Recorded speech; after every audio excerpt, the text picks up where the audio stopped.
Hei! Mä haluan puhua nyt aiheesta, josta ei todella ole helppo puhua. Ja siksi musta just tuntuu, että se on tärkeää. Nimittäin emotionaalinen vaille jääminen tai emotionaalinen hylkääminen lapsuudessa.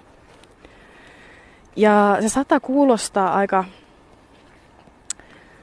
pelottavalta, kamalalta asialta, mitä se todella onkin. Mutta se on aika yleinen. Se on valitettavan yleinen ilmiö, näin olen ymmärtänyt. Ja kun katsoo niitä oireita, mitä siitä voi aiheutua, niin se näyttää olevan todellakin yleinen.